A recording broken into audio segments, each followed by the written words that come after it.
난 시골에서 비닐하우스 농사를 지으며 사는 40살이 조금 안 된 노총각이다. 그런데 나에게도 자주 만나는 여인이 생겼다. 주책을 떤다고 해도 좋다. 그래도 그녀는 나의 훌륭한 여인이다. 우리 부락에서 내가 나이가 제일 젊고 그 이후로는 거의가 70살이 넘거나 가까운 노인네들 뿐인데 어떻게 여자가 생겼냐고 이상하게 생각을 하지 않으면 그게 비정상적인 생각이겠지만 그 여인을 우리 부락에 두었다. 전에는 비나 면소지에 나가서 다방이 아가씨들에게 돈만 허비를 하였지만 이제 얼마든지 만날 수 있으니 이 얼마나 좋은 일이냐. 젊은 놈이 도이지 않나가고 왜 시골 구석에서 농사를 하냐고 묻는다면 답은 아주 간단하다. 나의 부모님은 지금 어디에 사는지조차도 모른다. 엄마는 어느 하늘 아래에서 아버지가 아닌 다른 남자와 살 것으로 주장을 하지만 우리 아버지는 아마 노숙자로 살다가 길거리에서 죽은 것이 아닌지 모르겠는데 그 이유는 차비 몇 푼만 있으면 올 수가 있을 것이고 하다못하여 동전 몇 입만 있으면 자신의 안부라도 전하고 할아버지의 소식이라도 물을 수가 있을 것인데 소식은커녕 할아버지가 임종을 하신 것도 모르니 나의 그런 추측이 잘못된 것은 아니리라. 남들처럼 외국에서 신부를 구해올 마음도 먹었지만 그 비용도 만만치 않아 아직은 꿈만 꾸고 있는 상태이다. 그런데 나에게 여자가 생긴 것은 내가 우리 부락에서 제일 젊은 탓도 있겠지만 군대에서 공병으로 근무를 하며 전기 배선이며 각종 기계를 수리를 하는 것을 어깨너머로 배운 것이 1등 공신이라면 공신이다.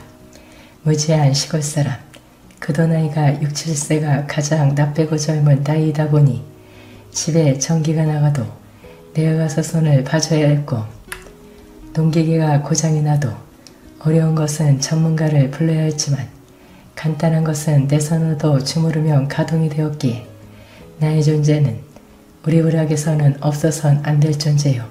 나에게 미움을 받으면 유일하게 나 혼자 가지고 있는 트랙터도 출장을 안 나가준다는 사실을 잘 알기에 어찌하면 나에게 미움을 안 받으려고 나의 눈치만 살피는 형국이니 그럼 나의 존재의 중요성을 대충 짐작을 할 것이다.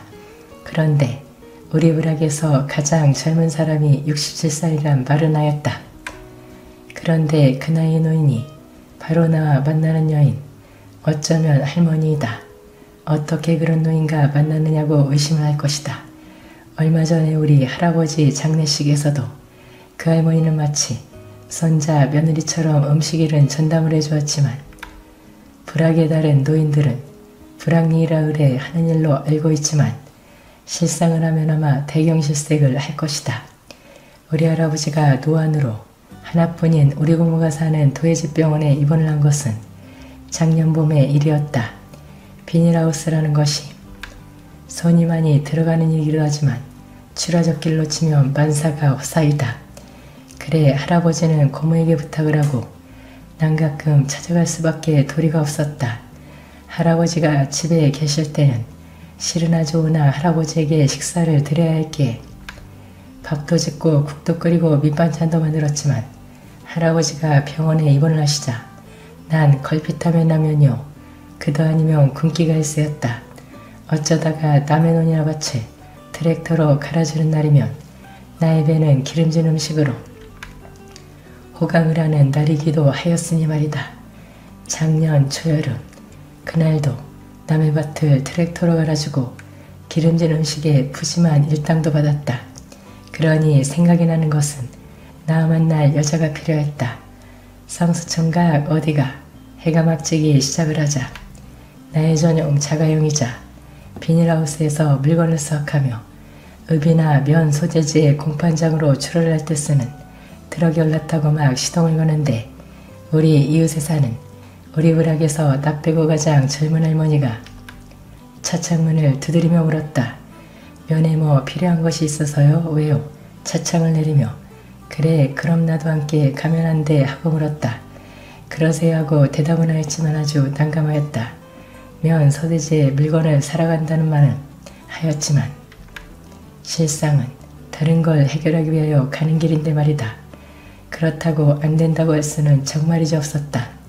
할아버지가 병원에 입원을 하기 전에는 간혹 밑반찬을 해주던 그런 할머니였고 담장 하나 사이의 집에 홀로 살았기 때문이었다. 성수총각 장가한가 마을을 벗어나자 할머니가 먼저 말을 걸었다. 시골 고속으로 누가 시집을 오긴 한데요. 웃으며 말하자. 문제요 문제. 마치 자기 일처럼 생각을 해주었다. 우리 부락에서 면소재지까지는 산길을 한 20분 달리고 그리고 지방도로 10분을 달려야 도착을 할 수가 있었다. 얼마 있다가 올라갈 거지? 도착을 하자 차에서 내리며 물었다. 1시간 후면 올라가야 하자. 그럼 그때 여기로 오면 돼 하고 묻기. 네 하고 대답을 하자 할머니는 손을 흔들어주며 길을 건넜다. 다방에서 커피를 마시는데 20분이면 되었지만 만약을 대비하여 넉넉하게 시간을 잡은 것이었지만 할머니는 내가 다방에 아가씨를 만나러 온 줄은 꿈에도 몰랐을 것이었다. 시골의 다방의 아가씨들은 생각보다 어린 여자들이 많았다. 그들은 나이가 22살이니 21살이라고 하였지만 자세히 살피면 어리다는 것은 한눈에 알 수가 있었다. 난 그 다방에서 제일 어려 보이는 아가씨를 만났다. 오래 기다렸어요. 그런 후 차를 주차해둔 곳으로 갔더니 이미 그 할머니는 차 옆에서 사방을 두리번거리며 있었다. 대답을 안 하였다. 타세요. 차의 주석문을 열어주며 말을 하자 대답도 안 하고 차에 올라탔다. 시동을 걸고 지방도로를 벗어나기 전까지 난 할머니의 눈치만 살폈고 할머니는 아무 말도 안 하였다. 성수총각 여자 만났어? 산길로 접어들자 할머니가 입을 열었다. 역시 내 예상이 틀림이 없었다. 못 참겠어? 할머니가 나에게 물었다. 할 말이 없었다. 그럼 어서 장가를 들어야지 하며 말을 하였다. 작년이니까 그 할머니 나이 61살이었지만 그래도 여자의 손이라고 생각이 들었다. 방금 다방아씨를 만났지만 어떻게 해야 할지를 몰라 쩔쩔매야 했다. 난 늙어서 어디서 들으니 할머니 입에서 놀라운 말이 나왔다. 하 할머니? 놀라며 할머니를 불렀더니 저기 산 입구에 차세요. 할머니는 놀랍게도 말을 하였다. 하 할머니. 놀라면서도 난 할머니 말대로 산 입구에 차를 세우고 불이란 불은 다 껐다. 황당하였다. 생각을 해보라. 40도 안 된 놈이 70에 가까운 할머니야. 그러나 그런 후 언제라도 생각이 있으면 날 만나고 다시는 그런 데 가지마. 할머니가 말을 하였다. 네 하고 대답을 하고 그리고 아무 일도 없다는 듯이 할머니는 난 우리 부락에 도착을 하였다. 잠을 청하였다. 마음이 혼란스러웠다. 일어나 마당으로 나왔다. 할머니의 집에는 불이 켜져 있었다. 허물어져 우리 집과 할머니 집을 쉽게 드나들 수 있는 것을 이용하여 할머니 집으로 갔다. 할머니 나직하게 방문에 입을 대고 불렀다. 누구? 성수총각? 할머니 역시 나직하게 물었다. 네 하고 대답을 하자 누가 보면 어쩌려고 할머니가 말을 하였다. 할 말이 없었다. 방 뒷문으로 와. 막 돌아서라는데 할머니가 나직하게 말을 하였다. 할머니 집은 여름이면 바람이 지나가게 하여 시원하라고 방문이 앞가디에 2개가 있었다. 그 방의 뒷문은 우리 집이 아니면 안 보이는 그런 문이었다. 뒤 안으로 돌아가자 문이 조금 열려 있었다. 왜? 할머니가 얼굴을 붉히며 울었다. 그게 아니고 난 할머니 옆에 앉으며 말을 하였다. 그럼 뭐? 의아스러운 눈초리로 나를 보며 물었다. 몰라 불꺼. 마치 수줍은 스레시 마냥 얼굴을 붉히며 말을 하였다. 네 하고 대답을 했다. 할머니? 나는 물었다. 암 좋다마다. 할머니가 웃었다. 대신 그런 데 가면 싫어. 늙어도 질투는 있다는 생각을 하자 웃음이 나왔다. 질투예요? 하고 물었다. 대답을 안 하고 외면을 하였다. 좋아요. 대신 매일 문자금연 안 되어자. 응 매일 기다릴게 하며 웃었다. 안녕하세요. 저는 60대 여자입니다. 저는 어릴 때부터 바느질 재주가 좀 특출났어요. 그럴 수밖에 없었던 게 우리 집은 뭐든 다 꿰매 입었었거든요. 양말에 구멍이 나도 그냥 버리는 법이 없었어요. 속옷이나 겉옷도 마찬가지였죠. 제가 기억하는 어린 시절 우리 엄마는 늘 뭔가를 바늘로 깃고 계셨는데 그래서인지 엄마가 하는 걸 저도 곧잘 따라하곤 했어요. 중학교에 갔을 즈음엔 친구들 교복도 엄청 꿰매주고 다녔습니다. 친구들은 뭐만 터지면 저에게 달려와 바느질을 해달라고 했는데 귀찮을 법도 하잖아요. 그런데 저는 한 번도 귀찮지가 않았어요. 오히려 없는 형편에도 실과 바늘은 꼭 챙겨 다녔죠. 친구들 교복 깁느라 실이 사라져도 아깝지가 않았어요. 오히려 학교를 그 재미로 다니는 애처럼 다녔으니까요. 그렇게 20살이 됐을 때 잘할 줄 아는 거로 먹고 살고 싶었어요. 그게 바느질이잖아요. 그러다 들어간 곳이 한복집이었습니다. 젊은 아가씨가 바느질을 잘한다고? 네, 제가 학교 다닐 때도 친구들 터진 교복을 다 꿰매고 다녔어요. 한복 바느질은 또 달라. 배워야 할 게 많긴 하겠지만 패기도 마음에 들고 어릴 때부터 바느질로 먹고 살 생각을 하다니 꼭 날 보는 것 같네. 사장님도 어릴 때부터 바느질 하셨어요? 집이 어려웠었거든. 나 어릴 때는 바느질 해주고 삭 받는 일이 꽤 있었어. 돈 벌려고 시작한 거지. 여자들이 할 수 있는 일도 많지 않았고. 근데 지금은 시대가 좀 다르잖아? 괜찮겠어? 고졸이어도 사무실로 출근하는 일도 할 수 있잖아. 그냥 좀 해보다가 아니면 말지 하는 마음이면 애초에 그만했으면 좋겠는데? 절대 아니에요. 저는 평생 바느질로 먹고 사는 게 꿈인걸요? 좋아. 그런 마음이면 해보든가. 생각보다 쉽게 취업이 되는 바람에 이게 웬 횡재인가 싶었는데 바느질로 먹고 사는 일은 보통 힘든 게 아니었습니다. 친구들 교복 좀 꿰매주면서 재미 볼 때랑은 차원이 다르게 고됐어요. 그래도 첫 월급을 받던 날 어찌나 기쁘던지 바느질로 번 돈이라 그런지 더 좋더라고요. 그렇게 수년을 한복집에 있다 보니 사장님과 정이 많이 들었어요. 사장님은 살아오신 이야기도 많이 들려주셨는데 저는 사장님이 참 좋았습니다. 사장님은 손님 한 명 한 명 진심으로 대하셨는데 못 짖는 솜씨도 정말 좋으셨어요. 덕분에 저도 사장님처럼 한복을 잘 지는 사람이 되고 싶다는 꿈이 생길 정도였죠. 그러던 어느 날이었습니다. 엄마, 저녁 드셨어요? 사장님의 첫째 아들이 오랜만에 한복집에 왔더라고요. 이미 안면이 있던 터라 반갑게 인사를 했는데 저랑 사장님 먹으라며 추어탕을 사왔더라고요. 아유, 세상에. 우리 아들이 내가 제일 좋아하는 걸 사왔네.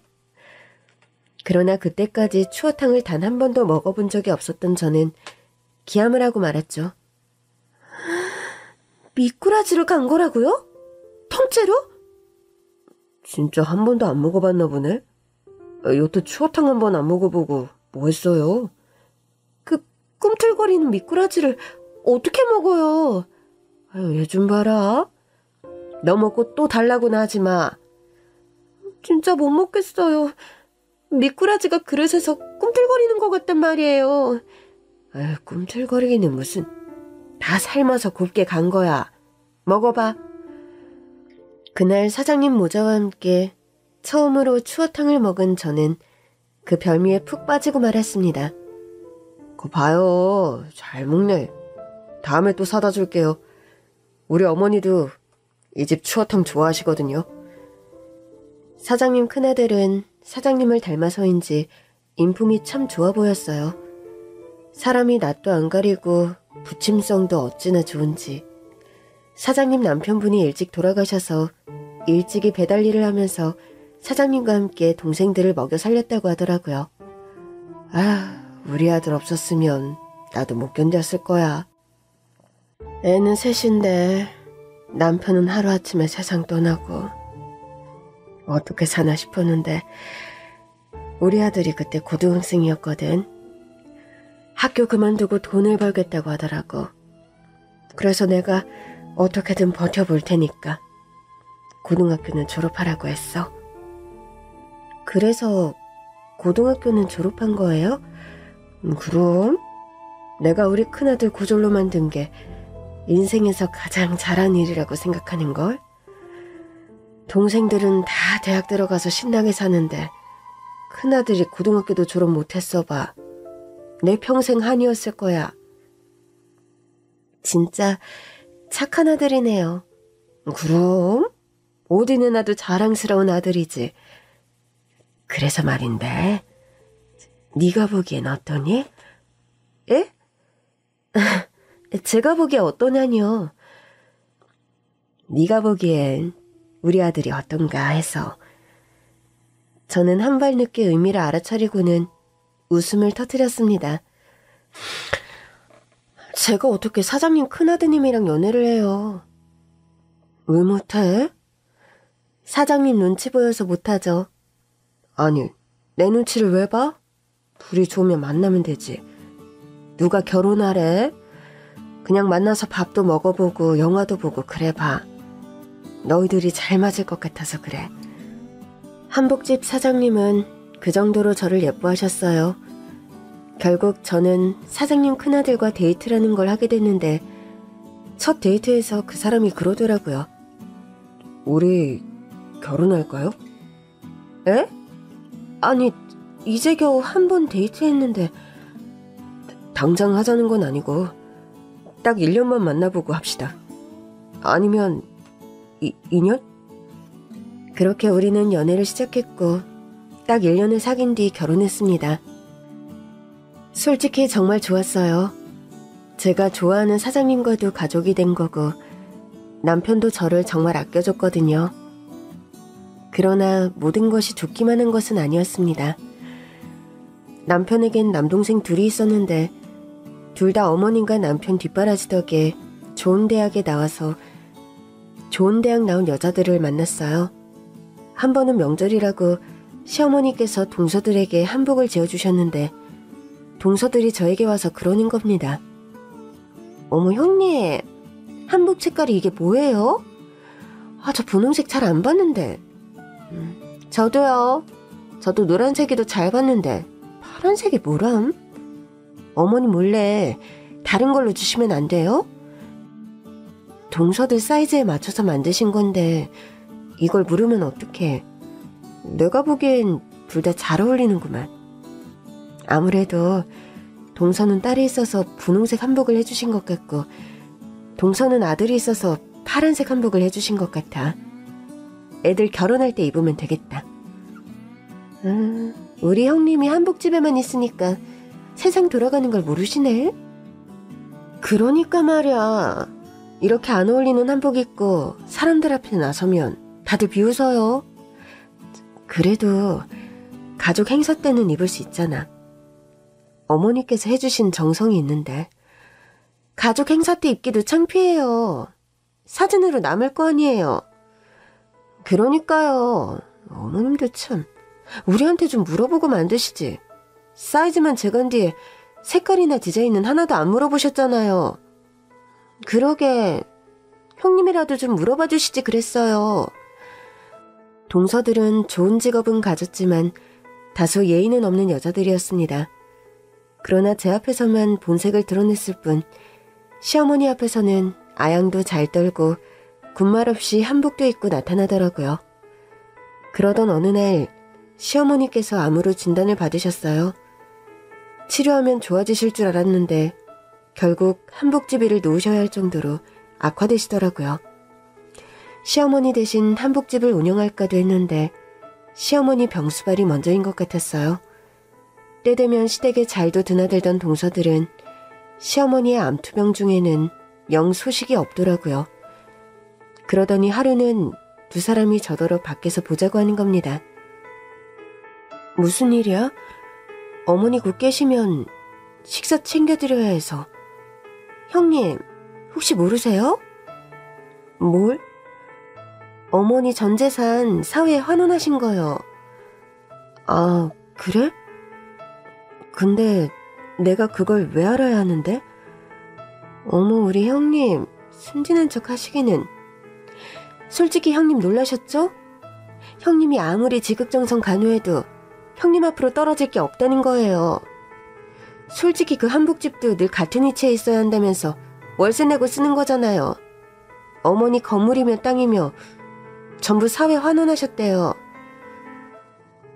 동서는 그걸 어디서 들은 거야? 어디서 듣긴요? 어머니 암 진단받자마자 남편이 다 알아봤더라고요. 설마 그래서 다들 어머니 배로 안 오는 거야? 가면 뭐해요? 화만 나지? 화가 왜 나?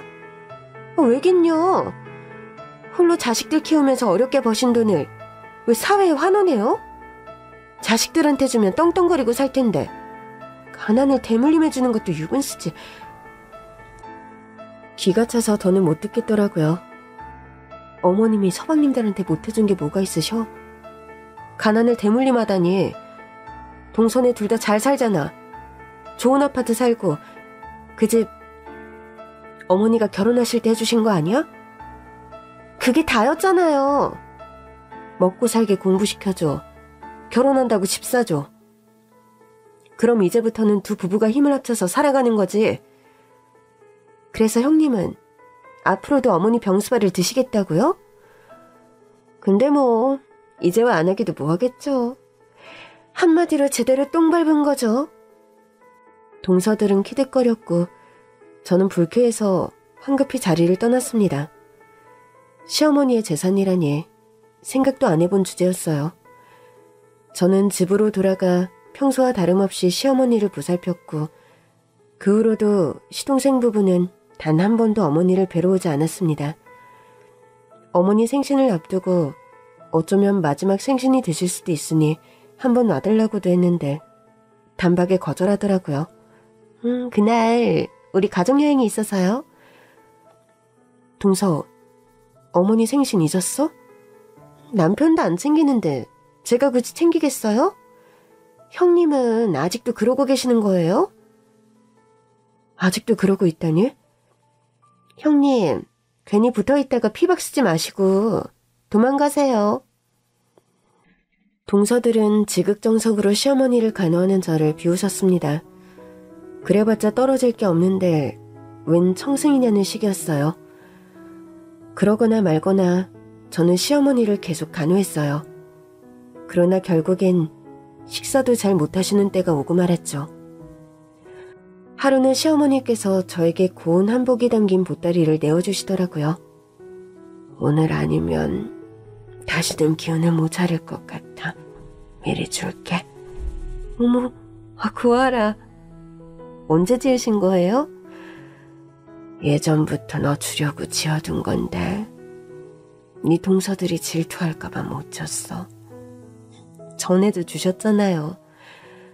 이건 두고두고 써. 최고로 좋은 옷감으로 지은 거야. 어머니, 감사해요. 미안하다. 이것밖에 물려줄 게 없어서. 무슨 말씀이세요? 이거야말로 어머니께서 물려주시는 최고의 재산이죠. 세상에 하나밖에 없는 한복이잖아요. 그렇게 말해줘서 고맙다. 어머니, 서방님들이라도 좀 부를까요? 보고 싶지 않으세요? 너랑 우리 아들을 맺어준 게 태어나서 두 번째로 잘한 일인 것 같아. 어이구, 우리 어머니 기억력도 좋으시네. 앞으로도 몇 년은 더 사시겠다. 정말이야. 니들이 있어서 하나도 외롭지 않았어. 해드린 것도 없는데 이 한복은 너만 입어.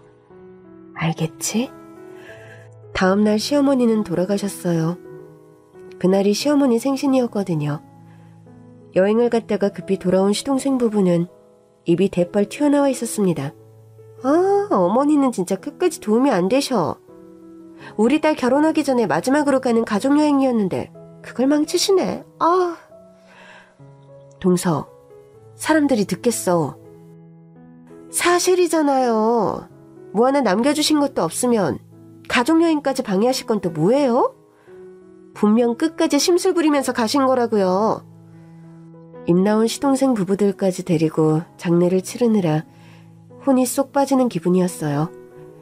장례가 끝나고 시어머니 유품을 정리하는데 동서들이 쫓아와서 묻더라고요. 형님, 솔직히 뭐 받은 거 있죠? 있긴 하지. 이것 봐. 아유, 이럴 줄 알았어. 근데 그거 n분의 1인 거 알고 계시죠? 그래? 그럼 나눠보든가. 저는 동서들에게 시어머니께서 남겨주신 한복을 보여줬고 동서들은 웃음을 터뜨렸습니다. 겨우 한복 한 벌 남기셨다고요? 동서들은 또 저를 비웃었어요. 암 걸린 시어머니 굳은 병수발은 다 해놓고 받은 게 손수 지은 한복 하나냐고요. 네, 저 암 걸린 시어머니 똥기저귀까지 갈아주고 손수 지은 한복 한 벌 받았습니다. 시어머니의 전 재산은 이미 사회에 기부된 뒤였죠. 형님 그 옷 입고 조카 결혼식 가면 되겠네. 비우는 동서들의 말대로 저는 동서딸 결혼식에 시어머니께서 주신 한복을 입고 갈 생각이었습니다. 그리고 조카의 결혼식에 가려고 그 한복을 입어본 순간 제 인생은 초대박 났습니다. 이게 뭐지? 한복을 펼쳤는데 그 안에서 뭔가가 툭 하고 떨어진 거예요. 여보, 준비 다 됐어?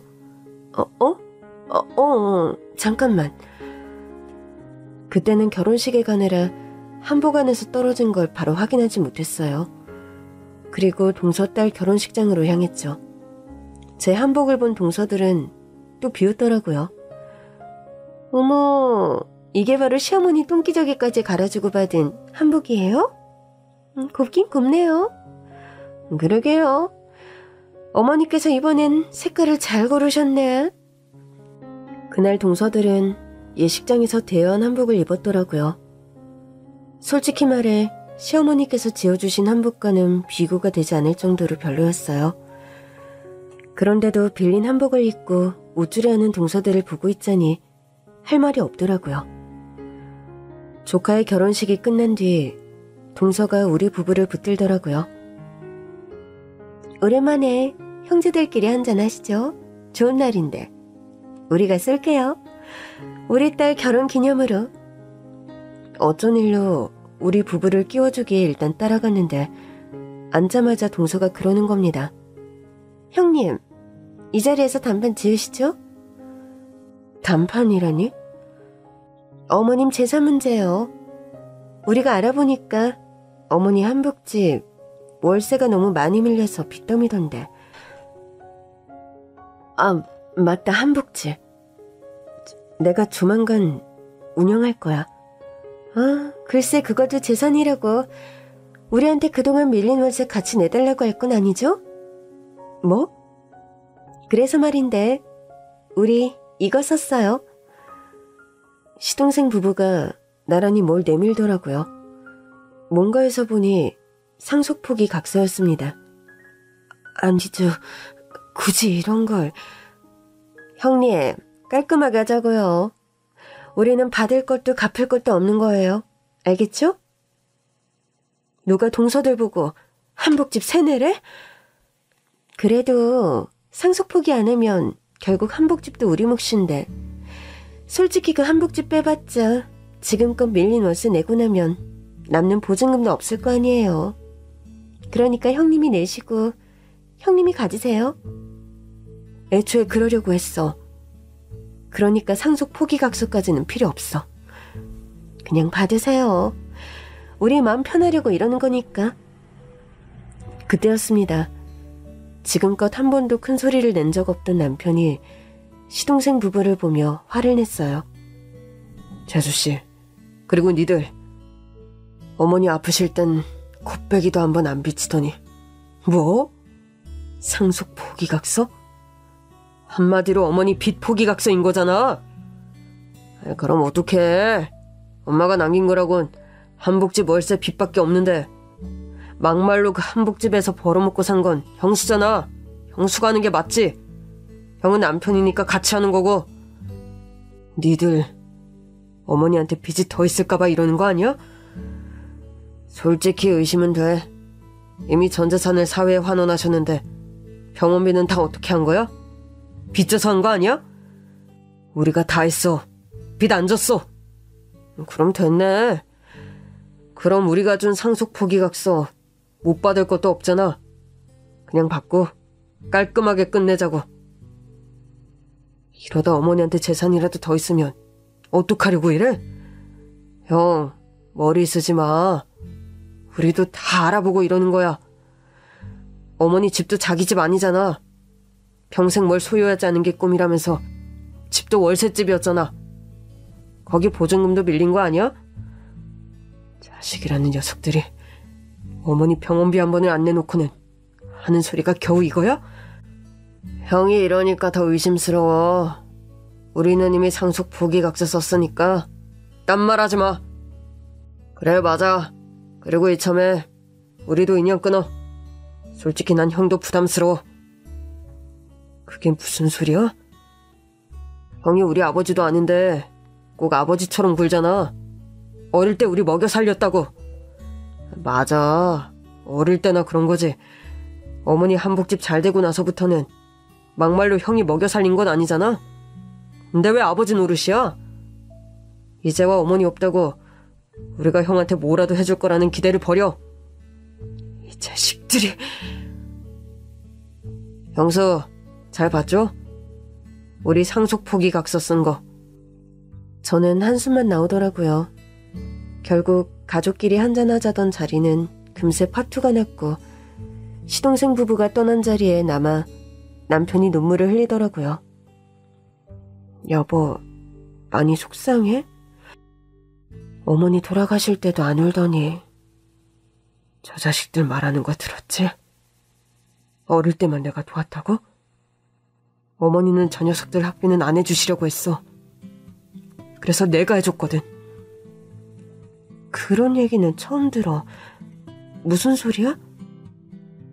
어머니께서 애들이 대학 간다고 하니까 나도 안 해준 학비를 동생들만 해줄 수 없다고 장학금을 받아서 가든지 알아서들 해결하게 하라고 하시더라고.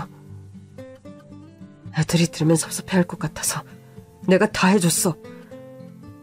그럼 그것도 모르고 저러는 거야? 장가갈 때는 우리 셋 다 집 하나씩 해주셨지. 우리 어머니 정말 강직하시네. 맞아. 그래서 나도 어머니 뜻을 따를까도 했는데 솔직히 나한테는 자식 같은 녀석들이었거든. 나는 그게 안 되더라고. 당신 참 힘들었겠네. 그래도 어떡해. 어머니께서 아시면 불같이 화내실 테니 몰래 해줬지. 당신이 어머니랑 동생들 사이에 끼어서 고생을 많이 했구나. 그렇게 키워놨더니 저 자식들 하는 소리 좀 봐. 누가 나한테 효도하래? 그런 건 바라지도 않아. 어머니 아프실 때 한 번만 좀 들르라고 그렇게 연락을 했는데 당신도 연락했었어? 수시로 했지. 어머니께서 말씀은 안 하셔도 얼마나 보고 싶으셨겠어. 그런데도 이 자식들이 한 번을 안 오더라고. 그래서 내가 어머니한테 핑계를 댔었거든. 애들이 일이 많이 바빠서 힘들다고 하더라. 그러니까 어머니께서 나한테 그러시는 거야. 내가 애들 학비 대준 거 다 안다고. 어머, 알고 계셨어? 애들이 대학 졸업하고 어머니 앞에서 학비 얘기를 한 적이 있나 봐. 어떤 애들은 학비가 없어서 아르바이트하고 그랬는데 우리는 엄마 한복집이 잘 돼서 아르바이트 한 번 안 하고 학교 다녔다고. 어머니께서 그 말을 듣고 아무 말씀도 안 하셨던 거지. 어머, 그러셨구나. 혼날 줄 알았는데 날 보며 장하다고 하셨어. 내가 정이 많아서 고생도 많이 하겠지만 결국엔 내 자식들이 잘 될 거라고. 그러셨구나. 어머니는 참 대단하셔. 나 같으면 자식들한테 학비 벌어서 알아서 공부하라고는 못할 것 같은데 당신이 섭섭할까봐 그러셨나 봐.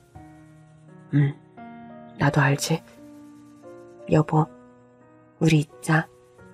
그리고 상속 포기각서도 받자. 그래야지. 뭐 어쩌겠어?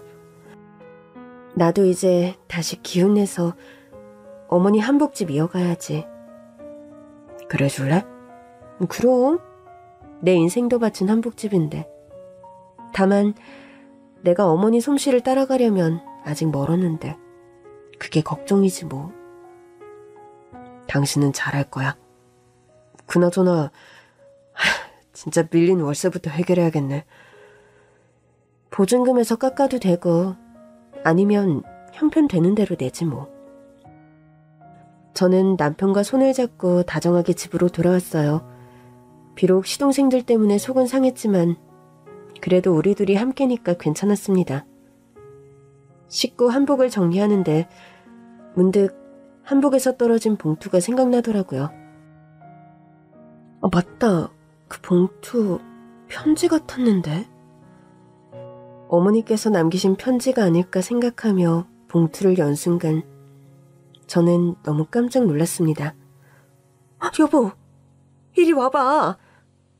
응? 어머니께서 한복 안에 남기신 게 있어. 당신한테 남기신 편지인가 보다. 잠깐만, 나도 같이 봐. 씻고 있던 남편도 편지인 줄 알고 같이 보겠다며 달려오더라고요.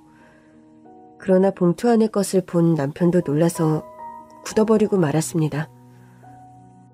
아니, 이게 뭐야? 그러니까 나도 너무 놀랐어. 잠깐만, 여기 지금은 대기업이잖아. 지금 꽤 가치가 높아졌을 텐데. 시어머니께서 한복 안에 남기신 것은 오래된 주식 증권이었어요. 1970년대에 발행된 것이었는데 지금은 대기업이 된 기업의 증권이었습니다. 어머니께서 이때 이 기업을 어떻게 알고 투자하신 거지? 그러게 말이야. 이때는 주식이 얼마 안 하기도 했을 거야. 그렇지. 잠깐만. 이게 다 몇 주야? 남편은 주식을 검색해보기 시작했고 깜짝 놀라 말했습니다. 한 주에 20만 원은 되겠는데? 잠깐만. 그러면 이 주식 증권 가치가 20억. 어? 20억이야. 저랑 남편은 어안이 다 벙벙했습니다. 이거 어떡하지? 알려야 하는 거 아니야? 누구한테? 애들한테? 그래도 어머니 유산인데. 엄마가 이거 주시면서 뭐라고 하셨어? 이걸 주신 건 아니고 한복 주시면서 꼭 나만 입으라고 하셨어. 그래서 손수 지어주신 마지막 한복을 남기신 줄 알았지. 진짜 주신 건 20억 원짜리 주식증권이었네. 어머니께서 전혀 내색을 안 하셔서 진짜 몰랐어. 어떡해. 뭘 어떡해? 이건 당신 몫이지. 뭐? 이건 내 몫도 아니고 당신 몫이야. 당신한테 상속하면 돼. 그래도 당신이 있는데 내가 어떻게 그래. 서방님들은 어쩌고. 그 녀석들 상속 포기각서 썼잖아. 맞다. 그러네? 어머니 빚 있을까봐 상속 포기각서 썼던 녀석들이야. 이건 어머니께서 당신한테 남기신 거니까 내가 받아서 당신 줄 거야. 여보, 이건 내 몫도 아니라는 뜻이야. 그러니까 나눌 것도 없어. 당신이 갖고 어머니 한복집 잘 운영해줘. 그래도 되는 걸까? 당신만 입으라고 하셨다며. 나도 허락 안 해주신 거잖아. 설마 그냥 나한테 주시기만 한 거지. 나 하나도 안 섭섭해. 당신이 우리 어머니한테 한 거 생각하면 섭섭할 수가 없지. 평생 어머니 옆에서 한복집 지켜 어머니 병수발까지 들어. 자식인 나도 못한 걸 당신이 했잖아. 어머니도 그만큼 나한테 해주셨어. 내가 어머니한테 사랑을 얼마나 많이 받았는데. 결국 남편은 주식증권을 상속한 뒤 정말 저에게 20억을 모두 줬어요. 그렇게 몇 년이 흘렀습니다. 저랑 남편 사이에는 아들이 하나 있었는데 좀 늦게 나왔어요. 시동생 부부 애들보다 더 어렸죠. 아들이 결혼한다기에 오랜만에 동서들한테 연락했습니다. 동서, 잘 지내지? 네, 그럼요. 근데 무슨 일이세요? 그게 혹시 아들 결혼한다고 연락하신 건 아니죠? 맞아. 우리 몇 년간 얼굴도 못 봤는데 결혼식 때라도 보면 좋겠다 싶어서. 어머, 형님도 참. 몇 년 안 봤으면 인연 끊고 산 건데 뭘 또 굳이. 동서, 그래도 그건 말이 좀 심하네. 나도 동서 딸 결혼식 갔잖아. 그래서 우리한테 축의금 내라는 거죠? 형님, 참 너무하시네요. 아니, 축의금을 내라는 게 아니라 와서 밥이라도 먹고 가라는 거지. 우리가 거지됐다고 형님 아들 결혼식 가서 밥이라도 얻어먹으라는 거예요? 그게 무슨 소리야? 형님, 왜 모른 척 하세요? 모른 척이라니. 대체 무슨 소리를 하는 거야? 우리 남편 회사에서 횡령해서 잘리고 우리 거지된 거 아실 거 아니에요. 그러면서 축의금 내라고 전화하시고 너무하세요. 서방님이 횡령을 했다고? 형님, 진짜 모르셨어요? 우리가 그 일로 좀 도와달라고 아주버님한테 여러 번 연락드렸는데 싸늘하게 거절하셨단 말이에요. 난 몰랐어. 그런 일이 있었다고? 저는 남편에게 들은 얘기가 없었거든요. 작은 동서한테도 부탁 좀 해보지. 말도 마세요. 그 집 때문에 우리 완전 쫄딱 망했어요. 어머니 돌아가시고 서방님이 사업한다고 보증 서달라고 해서 우리 남편이 서줬다가 그 집 사업까지 망해서 우리 지금 월세 단칸방에 산다고요. 뭐? 내가 진짜 이 인간이랑 이혼이라도 하고 싶은데 감옥에 있어서 차마 못하고 있다고요. 생각지도 못한 소식에 저는 급히 전화를 끊었습니다. 남편에게 전화를 걸었더니 남편은 태어나더라고요. 어머니 아프실 때부터 가족 아니다 나 몰라라 하던 애들이 이제 와 도와달라고 연락이 왔길래 무시했어. 그래도 나한테 말을 하지. 당신 성격의 얘기 들었으면 조금이라도 도와주자고 했을 거 아니야? 난 싫어. 지금껏 도움받아 산 줄은 꿈에도 모르고 저 잘난 줄 알고 살았으니 저지른 일에 대한 대가는 스스로 치르고 살아야지. 뭐가 부족하다고 횡령을 해? 어머니 살아 계셨어도 똑같았을 거야. 그래도 얘기 들으니까 마음이 안 좋더라고. 나라고 마음이 좋게 하겠어? 그래도 어쩌겠어. 잘못했으면 벌을 받고 새로 시작해야지. 둘째 서방님 얘기도 알아? 사업했다가 망했다는데. 알지. 그놈도 나를 보통 괴롭힌 게 아니야. 자기 망하면 보증서준 둘째 형도 망한다고 나더러 내 가게를 팔아서 자기 돈을 대달라고 하더라고. 누가 보면 나한테 돈이라도 맡겨놓은 줄 알았을 거야? 그렇게 말했다고? 당신도 기가 차지. 그게 내가 젊은 시절 다 바쳐서 대학 공부시킨 녀석들의 실체야. 이럴 줄 알았으면 어머니 뜻 따를걸. 어머니가 두 녀석 학비 안 대주신 이유는 하나였거든. 자기가 어렵게 얻어야 귀한 줄 안다고.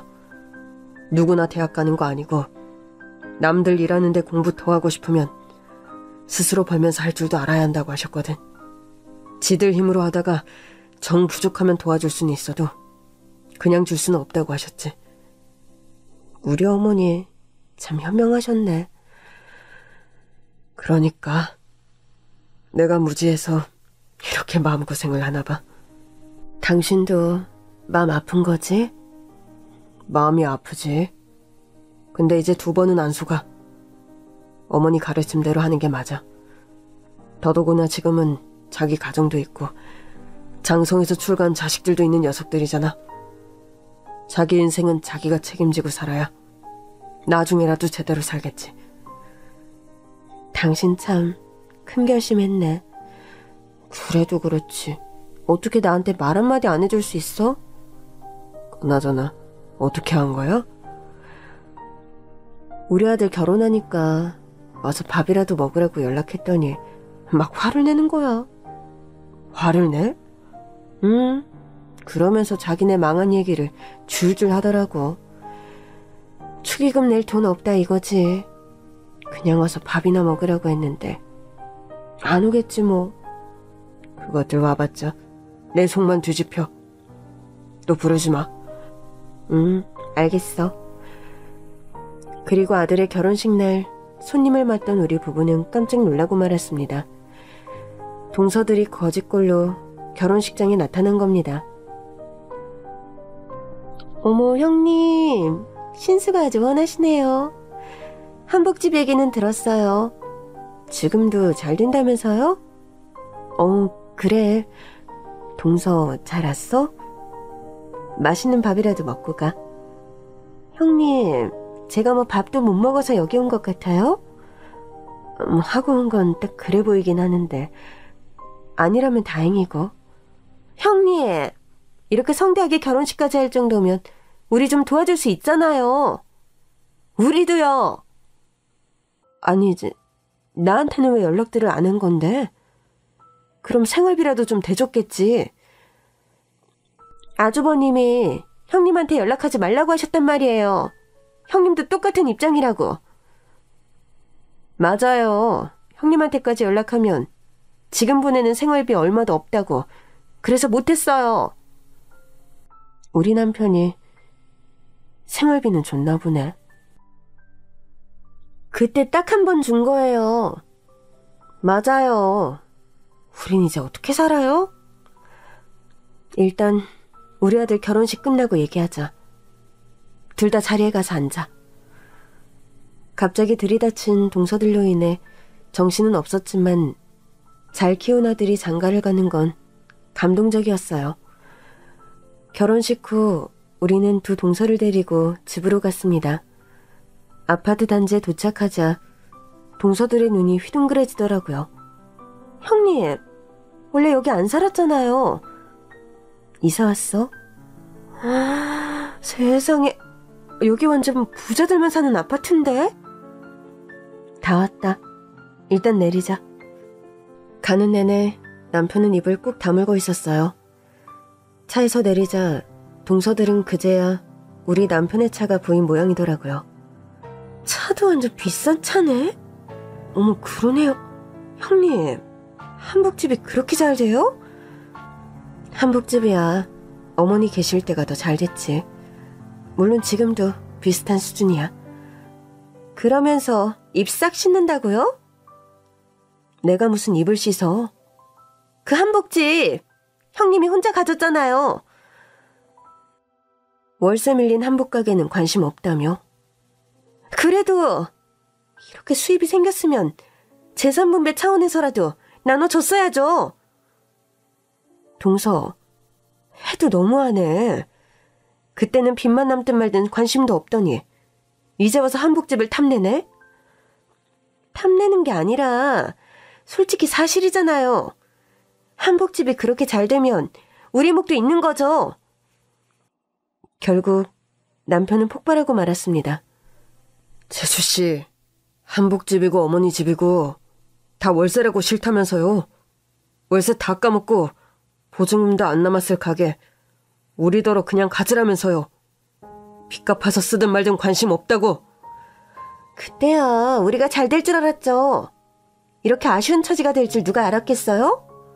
그리고 아주버님, 솔직히 말해 이게 다 아주버님 동생들 때문에 이렇게 된 거잖아요. 우리가 무슨 잘못이에요?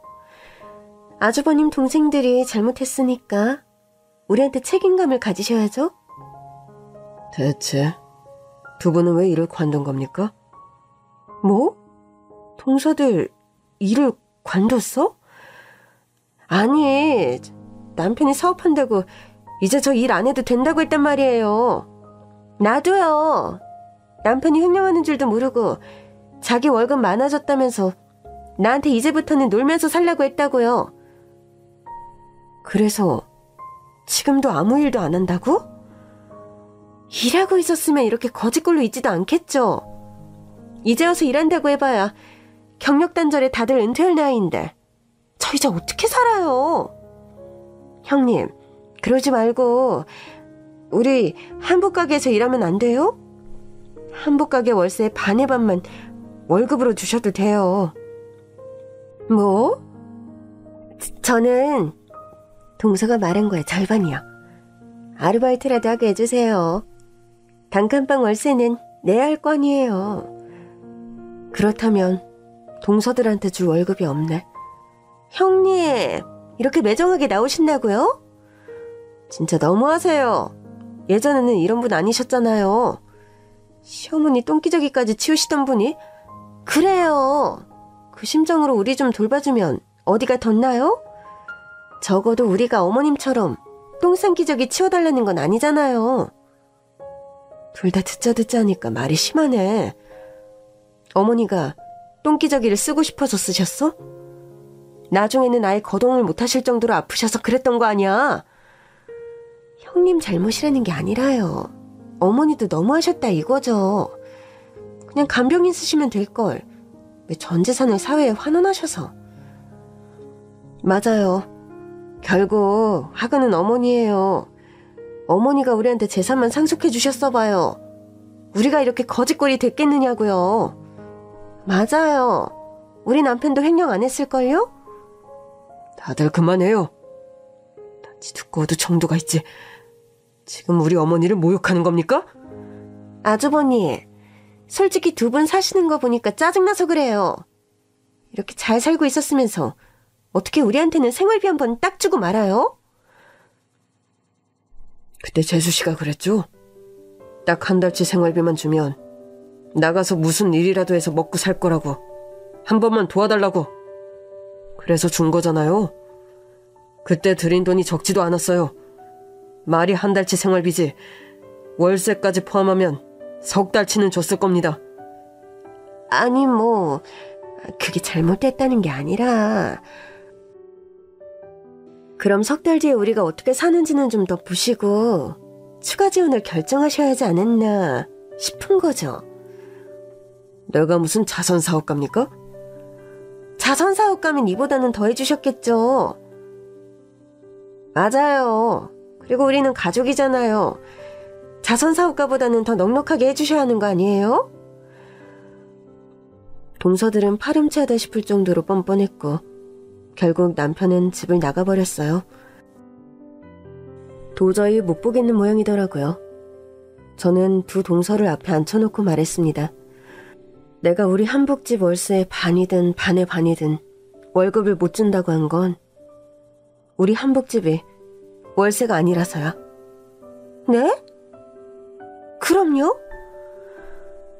내가 그 건물을 샀거든. 그 정도로 한복집이 잘 됐어요? 건물 살 정도로? 그럼 저희 좀 일하게 해주세요. 이제라도 어머니 유산 분배해준다는 심정으로 해주시면 되잖아요. 한복집 일이 쉬운 줄 알아? 안 쉬워도 남 밑에 사는 것보다 나을 거 아니에요. 아니, 그렇게 힘들면 자식들한테라도 좀 도와달라고 하지 그랬어. 안 했겠어요? 얼마나 사정사정했는데 지들 살기 빠듯하다고 아는 척도 안 해요. 빠듯하기도 하겠지. 젊은 애들인데. 내가 지들을 어떻게 키웠는데. 동서, 자식이 괘씸해도 그런 부탁을 하게 된 걸 미안해해야지. 두 부부가 사고친 걸 자식들이 어떻게 다 해결을 해주겠어? 이제 막 돈 모아서 자기 가족 꾸린 애들인데. 그래도 우리가 전세 아파트는 해줬단 말이에요. 그거 전세 좀 뺏어달라고 했더니 정색하면서 그럼 지들은 어디 사느냐고 하더라니까요. 우리 애도 말도 마요. 지들 사는 집 담보 잡아서 대출 좀 받아달라고 하니까 내 전화번호를 차단했더라고요. 그냥 확 호적에서 파버린다고 했더니 차라리 그래달라고 하대요. 그 빚 우리가 다 못 갚으면 자기네가 갚아야 하는 거 아니냐면서. 잠깐 있어봐요. 둘째 동서가 휴대폰 사진첩을 열어서 보여주더라고요. 이거 보이시죠? 글쎄 저한테 상속 포기각서를 써주더라니까요. 자기는 우리 재산이고 빚이고 아무것도 안 물려받겠다고 아주 손절을 하더라고요. 손절? 그게 뭐야? 연을 끊었다 이거죠. 뭐 이런 자식들이 다 있어요? 부모가 지들을 어떻게 키우는데 부모가 좀 빚이 있어도 좀 갚아줄 수도 있지. 그러니까 말이야. 누가 뭐 다 갚아달랬나? 그냥 내가 해준 것 좀 돌려달라고 한 거잖아. 자식 다 필요 없다니까. 두 동서의 대화를 듣고 있자니 저 하늘에서 보고 계실 어머니 생각이 더 절실했어요. 어머니께서도 딱 이 생각하셨겠다.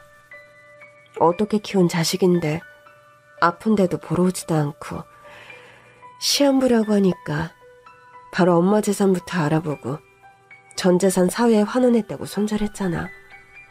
아니 그건 우리 남편이 그렇게 한 거죠. 제가 뭐 어머니 자식이었나? 맞아요. 우린 그냥 남편 뜻을 따른 거라고요.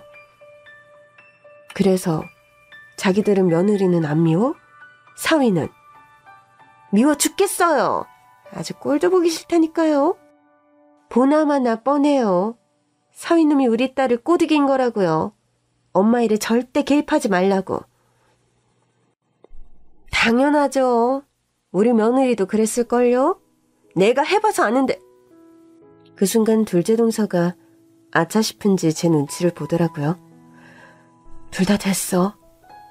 오늘 두 사람 보니 자업자득인 것 같네. 한복집에서 일하는 건 고민을 많이 해봐야 할 것 같아. 한복 짓는 일은 마음을 쓰는 일인데 두 사람같이 삐뚤어진 마음으로 한복을 지어봤자 손님들 마음에 와닿기는 하겠어? 저는 그 건물 청소도 좋아요. 맞아요. 저도요. 여기저기 일자리 알아봤는데 전부 다 청소나 설거지더라고요. 어차피 청소할 거면 형님 밑에 사는 게 낫죠. 저는 한숨만 나왔습니다. 동서들을 보낸 뒤 돌아온 남편과 상의를 해봤는데 남편은 영 내켜하질 않더라고요. 괜히 가까이 지내다 얽히면 당신만 고단해져. 행은아 우리 주식 상속 받은 거 알아봐. 이제라도 내놓으라고 너 난리일걸? 자기들이 먼저 상속 포기각서 썼잖아. 설마. 지금도 자기들이 버린 한복집 잘 된다고 저러는데 하나를 보면 열을 알아. 결국 고민 끝에 우리는 두 동서를 다른 건물에 청소직으로 취업시켰어요. 형님, 왜 한복집 있는 건물이 아니에요? 아는 분한테 특별히 부탁해서 마련한 자리니까 이제부터는 착실히 일해서 벌어먹고 살아. 그래도 우리는 한복집 건물에서 하고 싶었는데 동서들처럼 청소 기술도 없는 사람들이 이 건물 청소 숙달하려면 꽤 걸릴 거야. 건물주가 아는 사람이라 적응할 때까지 시간 좀 달라고 특별히 부탁한 거야. 열심히들 해. 그렇게 두 동서를 건물에 놓고 나오니 남편이 차에서 기다리고 있더라고요. 꼭 내 건물에서 청소를 시켜야겠어? 그래도 다른 데 보내는 것보단 낫잖아. 내가 청소 반장님한테 말해놨어. 아주 호되게 가르치라고. 당신은 참 비위도 좋다. 나는 꼴도 보기 싫은데. 그래도 어떡해. 그냥 줄 순 없어도 어머니의 심정으로 먹고 살 기회는 마련해줘야지. 그간 우리는 시어머니께서 남기신 20억으로 건물도 사고 투자도 하고 했어요.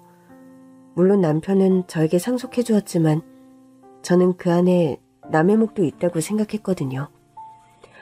아마도 시어머니께서 남편이 동생들 학비를 다 대준 것도 보상해 주신 것이 아닌가 싶어요. 그래서 우리는 건물도 몇 채 생겼고 그중에는 남편 명의로 된 것도 제 명의로 된 것도 있었어요. 사실 저는 한복집 건물만으로도 충분했는데 우리 남편이 투자에 재능이 있더라고요.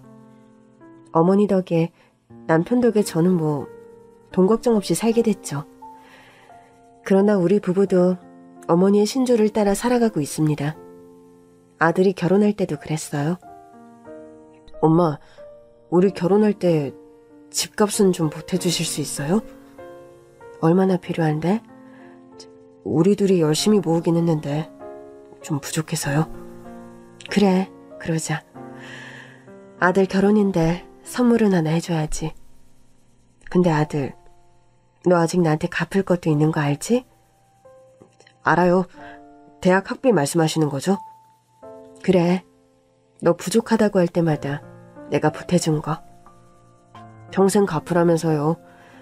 결혼 준비할 동안은 봐주시기로 했잖아요. 알아. 나도 기억해. 너도 기억하나 물어본 거야. 다 기억해요. 그래서 내가 너무 야박해? 아니요. 하도 어릴 때부터 그렇게 자라서인지 이 정도만 해도 많이 봐주시는 것 같아요. 감사해요. 우리 부부는 하나뿐인 아들에게 좀 짭니다. 그럴 수밖에 없는 게 동손의 부부 자식들을 봤잖아요. 부모 맘이라는 게 당연히 자식한테 뭐든 다 해주고 싶죠. 근데 그게 자식한테 이루어야 가치가 있는 거잖아요. 우리 부부는 시어머니께서 남겨주신 오래된 증권의 가치를 보며 깨달았어요. 어머니께서 이걸 얼마나 빨리 주고 싶으셨을까? 그러니까 나도 나한테 있는 거 우리 아들 주고 싶어서 손이 근질근질해. 어머니 진짜 대단하시다. 자식한테 딱 선 그어놓고 자립하게 하는 게 이렇게 어려운 일인지 처음 알았어. 그러니까 그래도 우리 잘하고 있어. 잘해야지. 어머니께서 그렇게 물려주신 건데 우리도 그 뜻 따라서 자식을 가르쳐야지. 우리 부부는 앞으로도 자식들에게 뭘 해줄 생각이 없어요. 급할 때 좀 도와줄 순 있겠지. 우리 재산도 사회의 대부분 환원할 생각입니다. 물론 자식 몫으로 하나 남겨둘 생각은 있는데 그것도 자식이 잘 살면 안 하려고 해요. 좋은 정신을 물려주고 자라는 데 있어서 부족함 없이 키웠으니 부모로서 할 일은 다 했다고 생각합니다. 우리 생각에 확신을 준 건 동선의 자식들이에요. 큰엄마 잘 지내시죠? 엄마한테 들었어요. 엄청 잘 사신다고. 사실 저희 엄마가 저희한테 종종 생활비를 뜯어가셔서 저희가 사는 게 좀 퍽퍽한데 저희 좀 도와주시면 안 될까요? 큰엄마, 저 기억하시죠? 엄마 아빠 때문에 큰엄마 큰아빠한테 연락도 못하고 죄송해요.